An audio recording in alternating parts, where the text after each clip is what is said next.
crowd can't see the fight. Smoke and mirrors, they lead the way. Fooling hearts night after day. Welcome to the show, it's all pretend. The smiles, the lies, the perfect end. The world's a stage, they run the flow. You clap on cue down in the front row.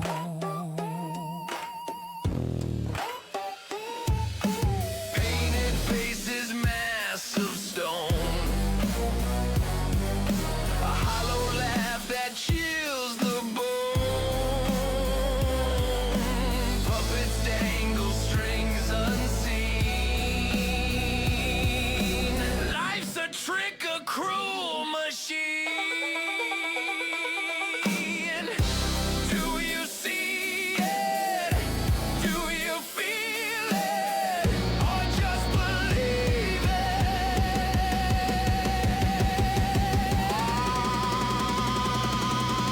Welcome to the show, it's all pretend. The smiles, the lies, the perfect end. The world's a stage, they run the flow. Welcome to our holiday special. So welcome back. This episode is called the Yuletide Trap.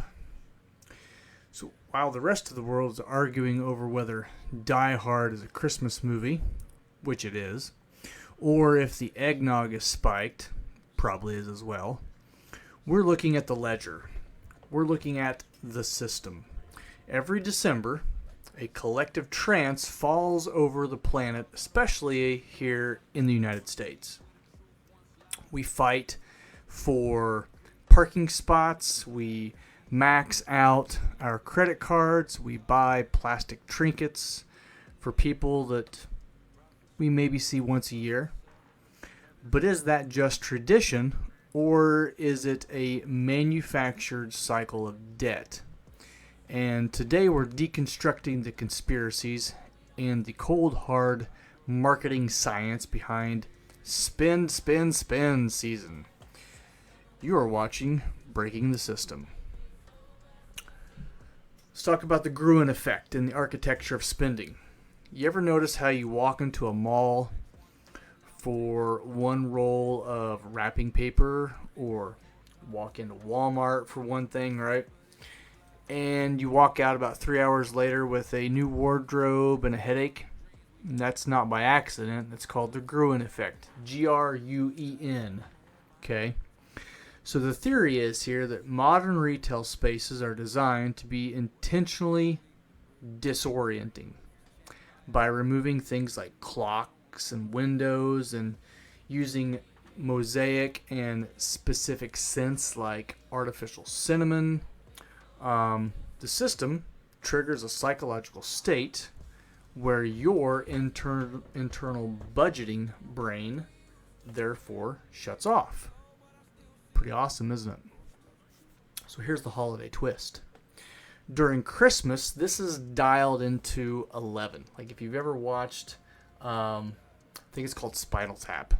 And so the whole premise of Spinal Tap is that there are these actors playing this rock band, but when they go to turn up the amp, most amps go to 10. They always talk about turning it up to 11. So it's kind of a cool little music thing. So look it up if you never heard of Spinal Tap.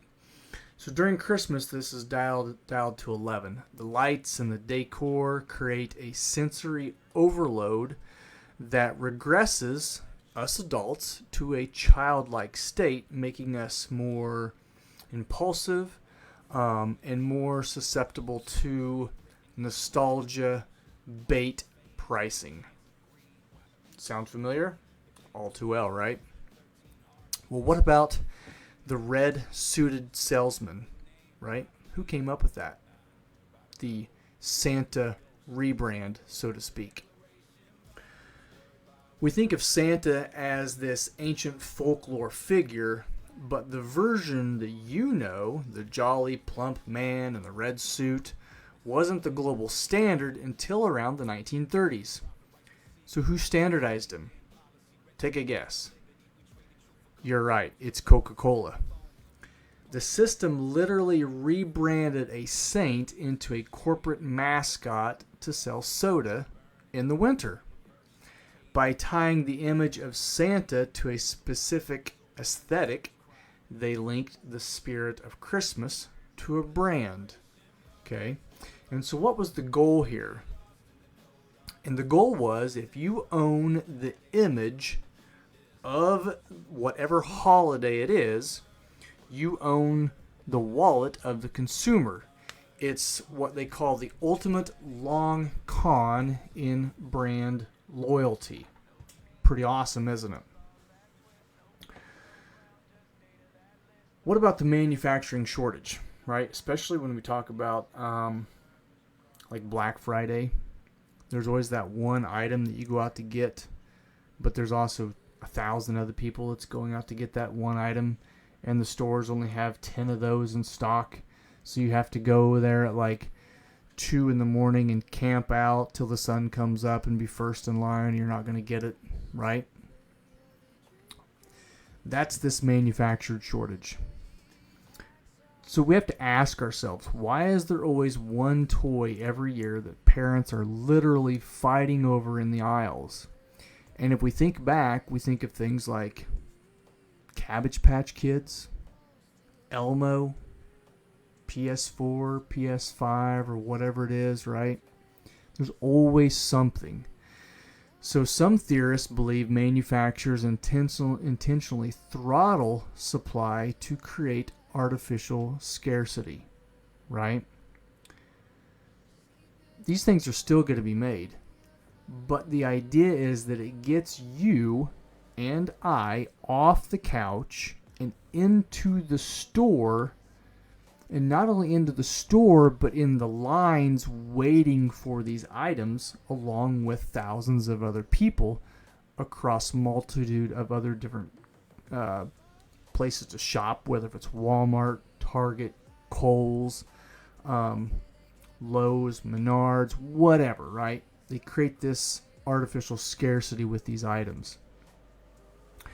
And so the psychological hook here is that this creates what we call a panic buy, not only as a person, but as a culture.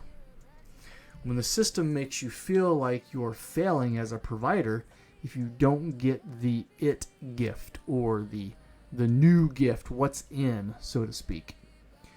And the problem with that is that you and I, we stop looking at the price tag. The system doesn't want you to buy a gift. It wants you to buy relief from the anxiety that they have created by having this artificial scarcity put into place on this new proverbial it item. And every year there always is an it item, especially for kids, because who gets the most presents during Christmas? It's the kids, right? And so that's where the money is being spent. That's where people are waiting in line to get these items. So the biggest conspiracy might be the simplest one, in that the idea that you or your value as a human being is directly tied to GDP, gross domestic product, that you generate between 2 days. And those 2 days would be Black Friday and Christmas. Okay? And so maybe the most rebellious thing that we can think of doing year after year isn't not buying something.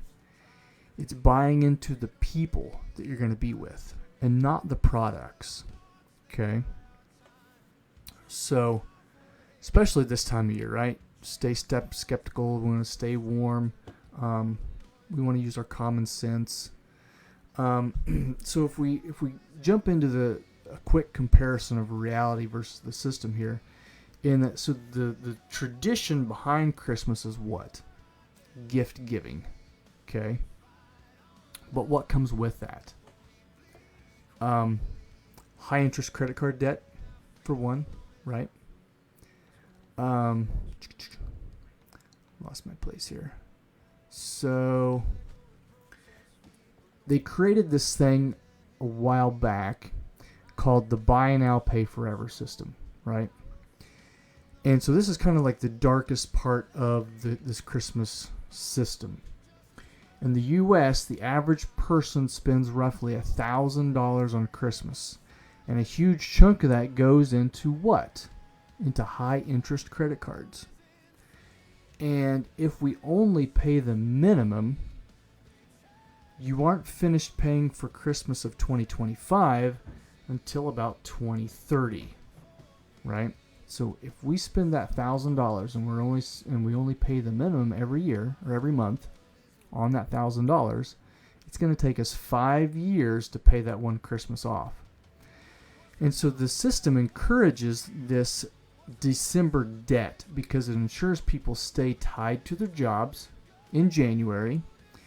It prevents the New Year's resolution of maybe quitting your job because it's bad, or maybe you don't like it, or maybe you don't like the people that you work with, because you know that the credit card bill is going to arrive January 15th of the new year, right?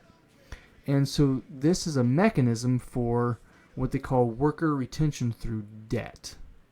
Okay? So let's take a step back here just for a second.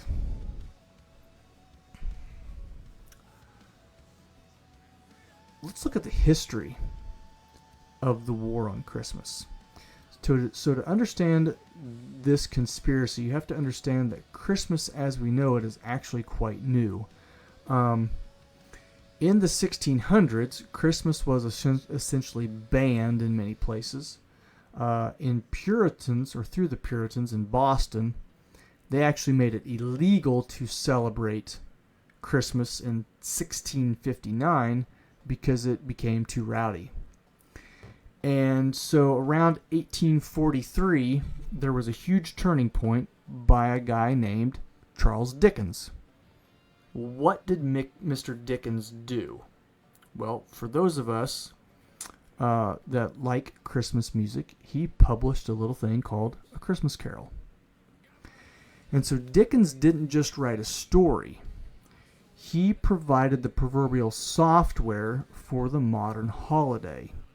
He shifted the focus from religious observance to a secular generosity. Okay?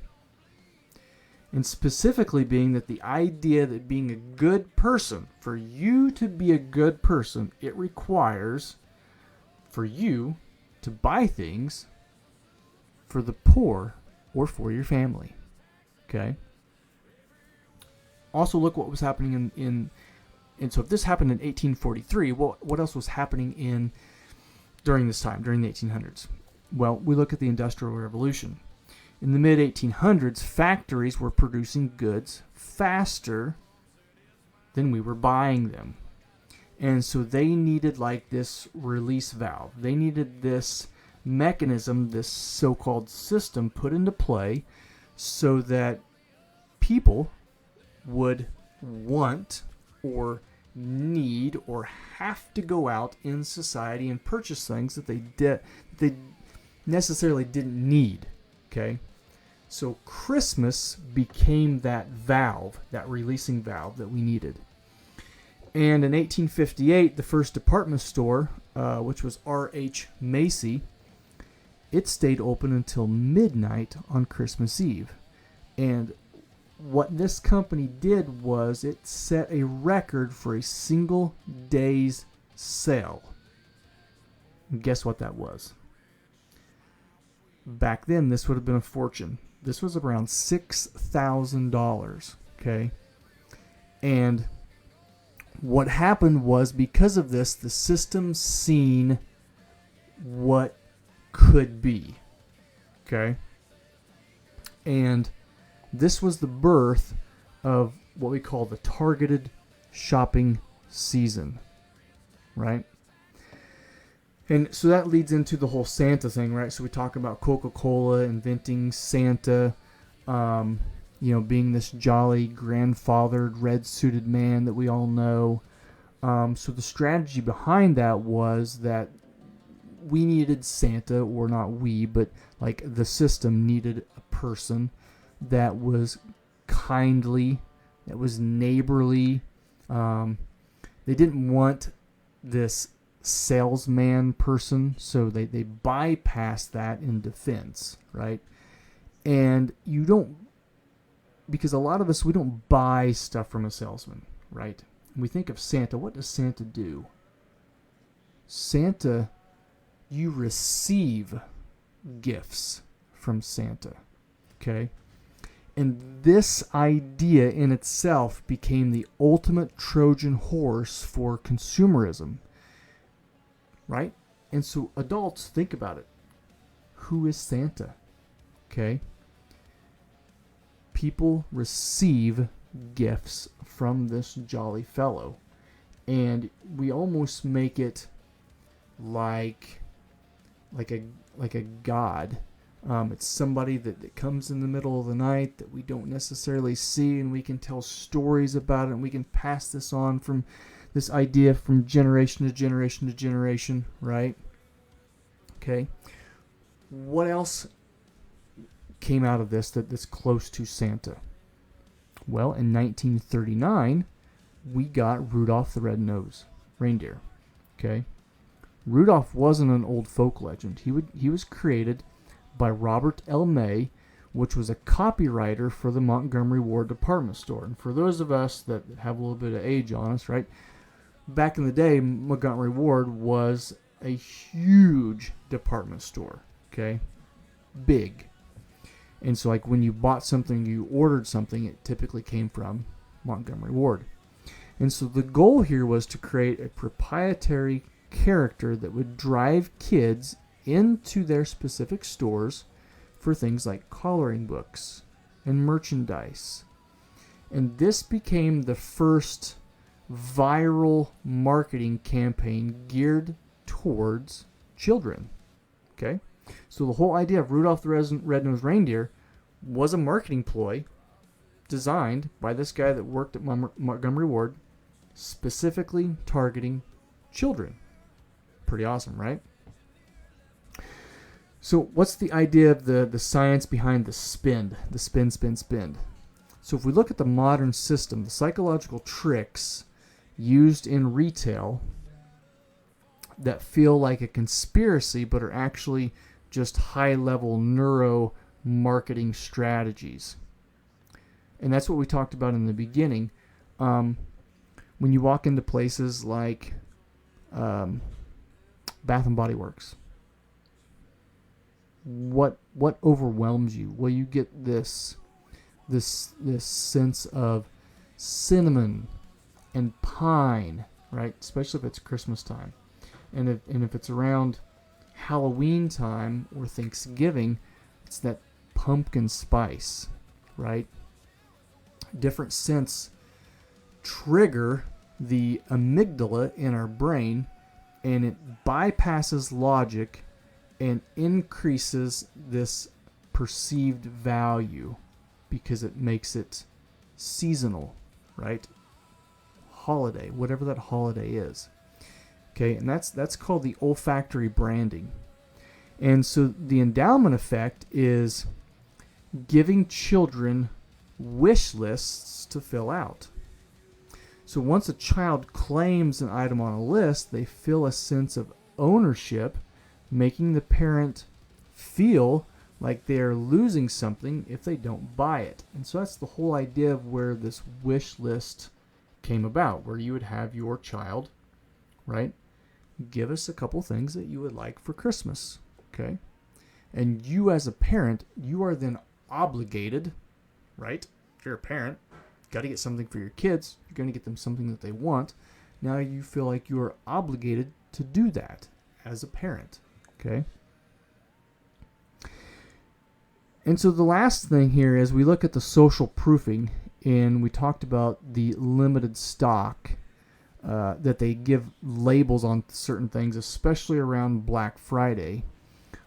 They've kind of kicked off of this a little bit in that we think about Black Friday in today's terms. It's not just a single day anymore, right? Now it's like a week, it's 2 weeks, it's before Black Friday, it's after Black Friday. Now they've got Cyber Monday, and companies actually make more on Cyber Monday now than they do on Black Friday. And we're not talking a little bit, we're talking in the tune, I think, of it's like between like $3 and $5 billion more in the United States, right? So Cyber Monday is becoming an even bigger holiday than what Black Friday is, all on this idea of labeling certain items limited stock, limited time, limited quantity, right? Or another term that they use is like special, right? Get in why this special is hot, or you get this special thing that comes with it. And so the news outlets, they broadcast this to the crowds to create this herd mentality. And if everyone else is fighting for it, your brain just naturally assumes it's a survival of necessity, and that you need one of these items as well, right? If neighbor Bob next door, he's got one, well, you gotta get one, right? You gotta keep up with the Joneses, so to speak, so you gotta go out and buy one as well. So you wait in that line, just like we talked about. And so we need like a great decoupling off of this. So when we look at this, what is the conclusion that we can make out of this? And so, is Christmas a scam? Okay. And not exactly. Not exactly. When we really look at it, we really think about it, when we really put on our critical thinking caps and we look at it, Christmas is not a scam. The spirit of Christmas is very real. The desire to connect and be warm in the dark of winter is an ancient human need, right? And really, Christmas is the darkest of days. You have very, very little time of light during the day, right? So naturally, this is what they call the dark of winter. And so the system just saw that need and decided to monetize it, right? And that's what the system is good at doing. The system will try to monetize anything that it can monetize to make a dollar off of, because if it can set all the parameters up correctly to get you into the store, they know that you're going to buy those things that you don't necessarily need, but you have to have because somebody on the television or the radio or whatever on Instagram or the WhatsApp or whatever it is told you that you needed it. So the conspiracy isn't that maybe Santa isn't real. It's that the system wants you to believe that your love is only as deep as your bank account, right? Oh, well, I didn't get the newest PlayStation, or I didn't get the newest whatever, or I didn't get this. My parents must not love me. I need the latest iPhone, or the latest this, or the latest that, right? That's what the system wants you to think, right? As a parent, or even as a child, that love is conditional only to the amount of items that you get and how much are those items worth, okay? So maybe this year, maybe try the 4-gift rule. Something they want, something they need, maybe something they'll wear, maybe something to read, right? We need to break the trance. And don't let the bells drown out your peace. Okay? So, and I know this is probably a little late for some of us, but we can always apply this towards next Christmas, right? It's not necessarily about the gifts. A cool thing to try would be maybe for Christmas, we skip the gift giving. And we just all come together. We all break bread. We all sit around the table. And we talk and converse. Maybe play some cards. We get to know one another. We look at people in the face, not behind a screen or a phone, right? Because that's what the system wanted us to do, especially during COVID. Remember that? Family was bad. Getting together was bad. They demonized it. And while they demonized us getting together as family and seeing each other, what was left open? Walmart was still open, right? Target was still open. Walgreens was still open. The stores were still open, right? You could go in and you could buy whatever, but you couldn't go see your loved ones. You couldn't spend Christmas together. You couldn't go to the nursing home. You couldn't do this. You couldn't do that. Because the system wanted to try to control you. Okay? So maybe next year, maybe we try this. Maybe we try not to buy things. Maybe we just show up. We knock on the door. We come in. We give a hug or a handshake. We sit at the table. We break bread. And we become humans again. And we interact just to interact. And nothing more. Right? Maybe we should try that. So thanks for listening to our Christmas special. This has been Breaking the System. I hope you guys have a Merry Christmas, and we'll see you next time. Peace.